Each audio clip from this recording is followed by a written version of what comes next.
Welcome everyone to the 2024 Bob Brower Scientific Symposium, Our Lake, Our Legacy. It is a pleasure to have you joining us this morning at the Auburn Public Theater, as well as the audience attending with us virtually. I wanted to thank our sponsors, the Owasco Watershed Lake Association, Auburn Public Theater, and the Brower family, as well as the many groups and organizations that are endorsing our efforts. The committee, I thank the committee. We have been working for months on this, and we're very pleased to be able to present Our Lake, Our Legacy today. Anyone who lives in the Owasco Lake watershed, you're aware that there are changes happening with our water. Climate change, increasing water temperature, violent storm events, harmful algal blooms, invasive species, and detrimental land use all combine and exacerbate the situation. These concerns don't stop at the edge of our watershed, but are happening across the state and country. Developing a resilient response that ensures a healthy future for our lake and watershed is central to the Owasco Watershed Lake Association's mission. With scientific knowledge, community responsive outreach programs like today, and effective partnerships, together, we are moving our watershed forward in these challenging times. People value lakes for a wide variety of reasons.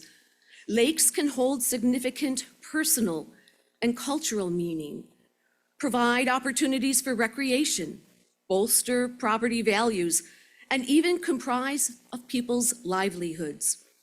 These values motivate people to work together to protect, preserve, and manage lakes for our future generations. I know today's presenters will increase your knowledge and understanding and offer hope as we continue to work together. Thank you for being here. I would now like to introduce Carey Eidel, the Executive Director of the Auburn Public Theater. He will be the MC of this morning's presentation. Carey?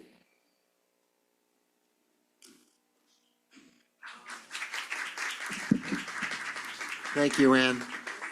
I'm going to imagine that applause was for Ann and not for me. Thanks, everybody. I'm Carey Eidel, and actually, I'm not executive director of the theater anymore. No, you wouldn't have known that. Nobody knows that, really. But I stepped down in September. Angela DiDabo and Janie Anderson now run the theater, and I have a part-time role in making sure that the bills are paid.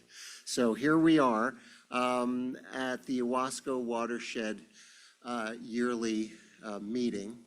And we've hosted this for a number of years. I would just like to say a couple of housekeeping things before we get into our program. There's a second exit here if you need to leave in an emergency. It does lead out into the Exchange Street walkway, but you can't get back in once the door closes. So I just want to let you know that. And of course, where you came in is the second exit, and if you've not been here before, when you go out, you make a left. The restrooms are at the end of the hallway, and thankfully they will be open for the entire program. You are free to go in and out, but there will not be a break during today's program. I would like to also just mention, I know that Ann very nicely mentioned the Brower family, but I also would just like to mention Bob Brower. Everyone, most of us know him in the room, and I was just saying that, I considered him my best friend, but when I asked people about Bob, they all seemed to say that they were his best friend, and he was his best. So that is Bob. He was everyone's best friend, and I would be remiss if I didn't acknowledge him from here. I know that he is watching from above, and I just want to say thank you, Bob. He and Ann created this organization many years ago, and we are so grateful to him and to Gilda and the whole family. So